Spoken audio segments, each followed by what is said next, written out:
Welcome to a Business Growth Mindset podcast. I'm Livolsi, and I am incredibly grateful to be here today and share this episode with you. To all the business owners, entrepreneurs, the crazy ones, the believers, the doers, the clever makers, the action takers, and everyone else in between, this podcast was designed for you. Today's episode is about how to deal with the change, the challenges, the resistance, the models, and the secrets.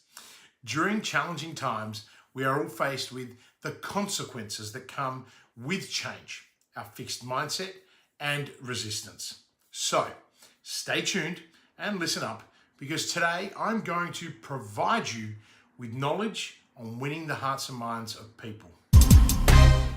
Today, I want to talk about change, the challenges, the resistance, and the models that can help you to navigate the often treacherous path to creating a change environment, especially during challenging times. I want to start by making a statement. During a change process, you need to win the hearts and minds of people. People need to think differently to act differently. So, imposing change on people is fraught with many challenges which inevitably create resistance because of our fixed mindset and also our human nature. In my observations over many years leading companies and teams, I found common challenges that I'm going to share with you, and I'm also going to show you how to overcome them, right? So one, people don't like change. Now, with change now an inevitable part of our working life, managing it well for both your organization and your team has become a core managerial competency.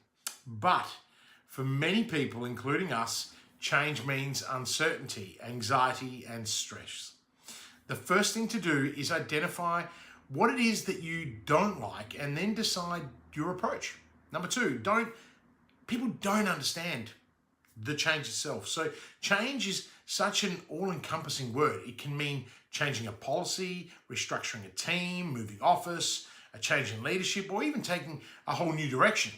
Figuring out why change happens in the first step is understanding change yourself and being able to articulate it to others. Number three, everybody has an opinion.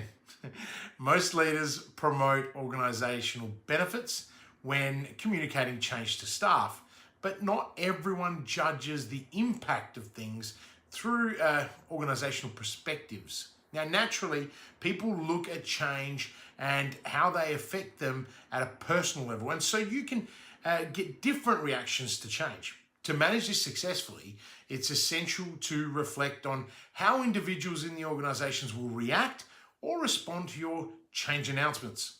Number four, clarity on roles and responsibilities. Now, organizational change requires different roles and responsibilities. For change to be successful, managed and to stick, I guess, it is really important to understand who is responsible for what during this time.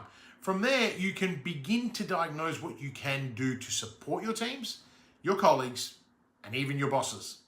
Five, speed of adoption. So when you have an idea for change and are excited about implementing it, it's incredibly frustrating when no one else seems to want to make it happen. You had that before? Begin by addressing what kind of emotions you're being shown. Are you seeing apathy, anarchy, anger? Then find out why people might feel this way and how you can get back on track. Number six, change is awesome. How many times do you hear that? Innovation is critical to getting and staying ahead. However, innovation often comes unstuck once people realize when it becomes stuck, because it also involves change. So no radical innovation can get off the ground without engaging people and helping them find ways to implement it. Maybe you need a bit of change management as well as innovative thinking. Now, number seven is culture. Now, sometimes change is really big. A new strategy, a new direction, a new way of working, all of these are both helped and hindered by organizational culture. But changing culture feels like trying to push water up a hill. such large-scale change can be very daunting. Remember from last week, culture eats strategy for breakfast. The challenges that we face when implementing change, be it forced or planned, will often create resistance. It is important as a leader that you understand what to do with universal resistance. And resistance will manifest in many ways, from inertia and foot dragging to sabotage and rebellion. As leaders, we need to equip ourselves with the very best tool, and that is understanding the predictable universal sources of resistance in each situation and then create strategies to tackle them. By working with over 500 companies and establishing 76 of my very own businesses, I've experienced my fair share of resistance. However, during my MBA journey, I was able to apply those experiences with theory, and subsequently I developed a deeper and more profound insight into the most common forms of resistance, which I will share with you right now. Top of the list is the loss of control, because change gets in the way of autonomy, and therefore people feel as though they are losing control over their own space. It's much more than just power or politics. It's our sense of self-determination that's impacted when others force change upon us. Now, the way to deal with this is to leave room for choices to those that are affected. Now, invite people into the planning and give them ownership. Change can hurt, so people resist the pain. This is the true pain and politics of change. New technologies have displaced old ones, and jobs have been lost. Prices have been cut, investments and industries eroded and even extinct. So to overcome this threat, you need to be authentic, transparent, honest, fair, and fast. The next is universal, and it's a fixed mindset that many have. Change is more work. Of course, change is more work. To move in a different direction requires a significant shift, and often that shift is against the grain, but for a better outcome. Those closest to the change are often overloaded, in part due to the unanticipated issues that arise on the journey. Now, to overcome this resistance, make sure you acknowledge that the change will create more work and allow some people to work exclusively on implementing that change, and provide incentives for those that participate immediately, as well as reward and recognize the champions. Avoid the surprise factor whenever possible. Now, obviously, there are times like now that change comes as a surprise, but in most cases, do not make a change a surprise for your people. People need time to get used to an idea, and this will help reduce the resistance. If you are thinking why, the answer is simple. It's easier to say no than to say yes. Therefore, we need to avoid surprise announcements because we have been creating the change in secret. Manage the announcements by planting seeds and providing hints of any change that you wish to implement. This provides you with the ability to seek out input, and this will engage them. Let them buy into the change and also allow you to gain valuable feedback along the way. Resistance comes from uncertainty. If people are scared, uncomfortable, and fearful, then they'll resist that change. Most people will stay in their place of comfort despite it being painful, rather than venture into the unknown. You must create a sense of safety and certainty for people, and you must have an inspiring vision to have them follow you down that rabbit hole. You can't do all this process. That is, when it's not clear, it needs to be simple and time frame. So loss of face and identity, by definition, changes the departure from the past. Now, people who are affected by the change will become defensive because they may feel like they are outdated. There is risk in management when strategic change is implemented because the previous team feel a sense of failure, maybe associated with the previous direction, especially when it hasn't worked. Now, that is why it's critical that as a leader, you celebrate failure and you recognize the past successes despite the change. You need to make it explicitly clear that the world changes and we must continuously be able to adapt to the forces that influence our direction. This growth mindset is the key to letting go, moving on, and growing into the unknown with confidence. Then there are the unintended consequences that come with the change that cause resistance. Change creates ripples that can reach beyond your circle. It disrupts customers, departments, suppliers, and even your community. And this can create a catastrophic sequence whereby people rebel against the change who aren't even impacted or have nothing to do with the change itself. So you need to ensure that you think wide and far before implementing changes and consider all stakeholders and this ripple effect to minimize disruption. Now, finally, the loss of competence. Can you do it? A very common cause of resistance is when someone questions their own ability and competence. Too many people lack confidence and some experience imposter syndrome. So they may express skepticism. However, their concern is their skills and ability to participate and grow. If you overinvest in reassurance, excellent communication, education, support services, and mentoring, you will minimize the resistance and you will likely implement the changes faster and more effectively. Now that we have worked through the challenges and the resistance, let me give you a few models that you can utilize to help you with the implementation of change. Now, the two models that I have studied and I use is the Appreciative Inquiry and Kotter's change model. Now, I strongly suggest that you take a deep dive into these two models, but I will give you the summary of each so that you have an understanding, okay? So, Appreciative Inquiry is a strengths-based positive approach to leadership development and organisational change. Now, it helps people move towards a shared vision for the future by engaging others in strategic innovation. Now, the key points with this approach are the need to establish a climate of positivity, to discover what's good and take this forward with the change. You need to create positive energy networks. You need to pay attention to strengths and the best self, and you need to experiment with reflected best self feedback.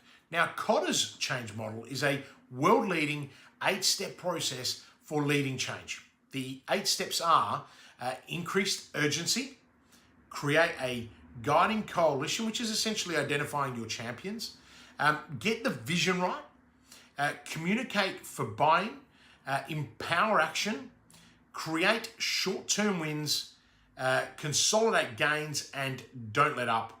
And finally, anchor change in your culture. As you can see, it's a simple step process that provides you with a framework to underpin your change strategy.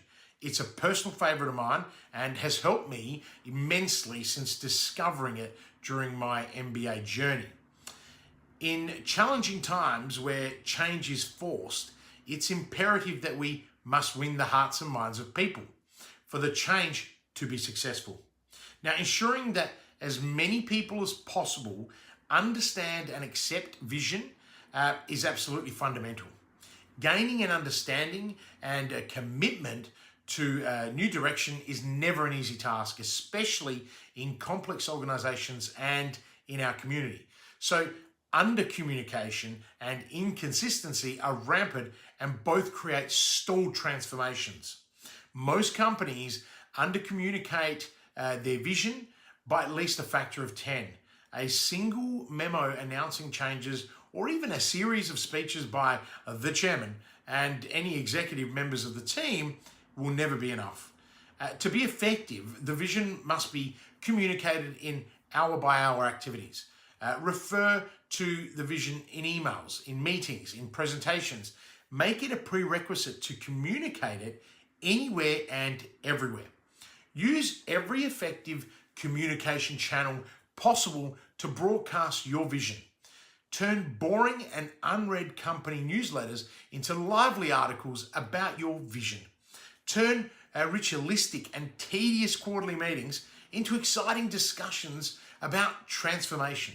In my company and those that I advise, we use a very tailored meeting agenda through our proprietary business operating system.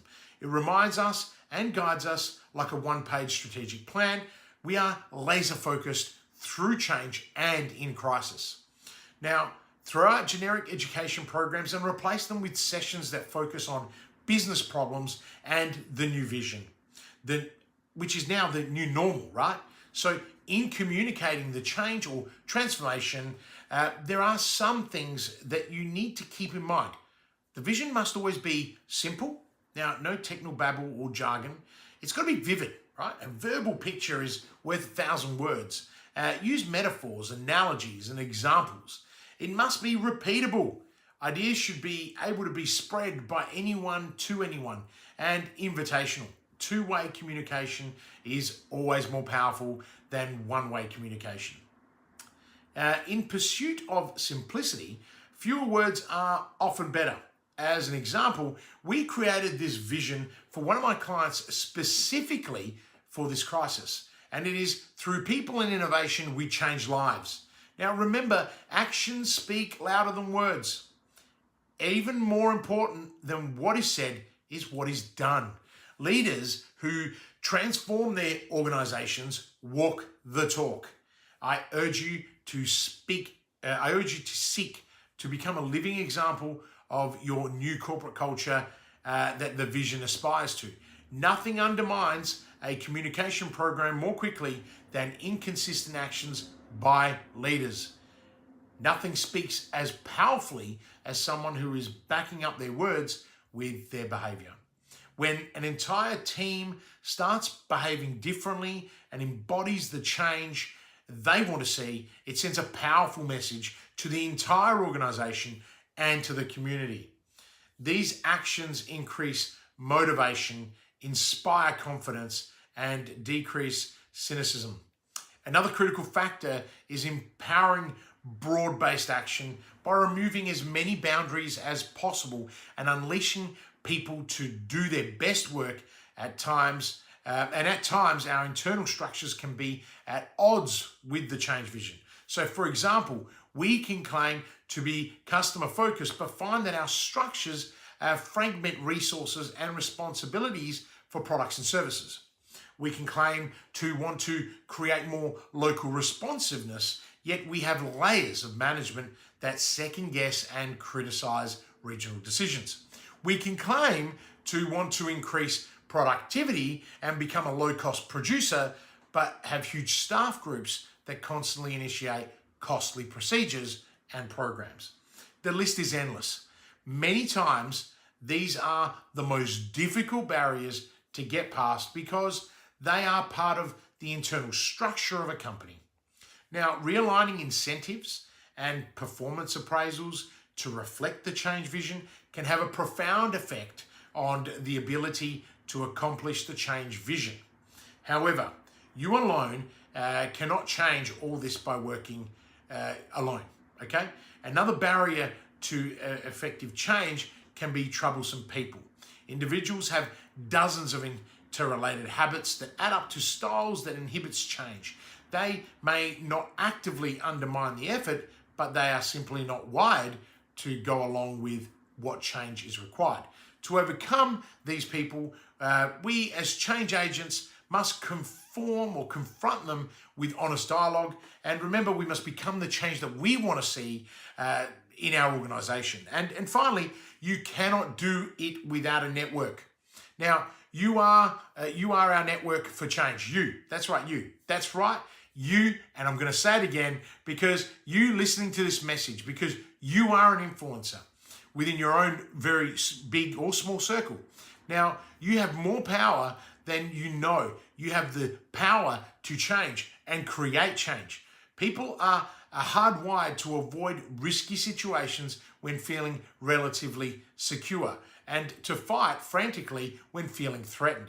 So we need to do two things. We need to understand that people will resist change except when they are dissatisfied.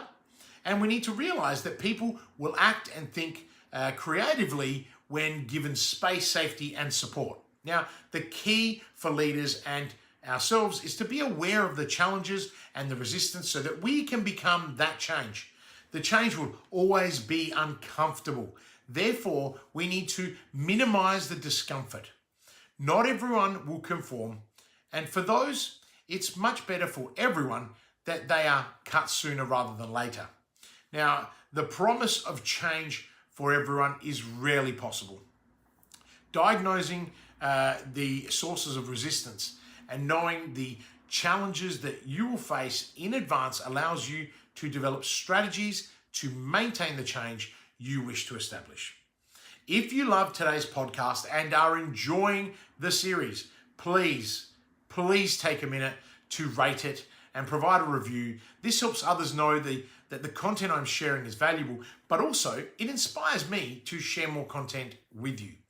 If you have any topics that you would like me to share on future podcasts, please send me an email to hello@businessgrowthmindset.com. In this time of need, what we can do best is plan, consider, and act.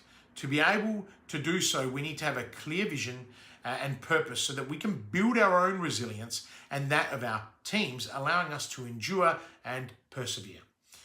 From all of us, keep safe, maintain your distance, don't hoard, wash your hands, and most important of all, I want you to use the digital tools that you have available to stay connected with the people that matter the most to you.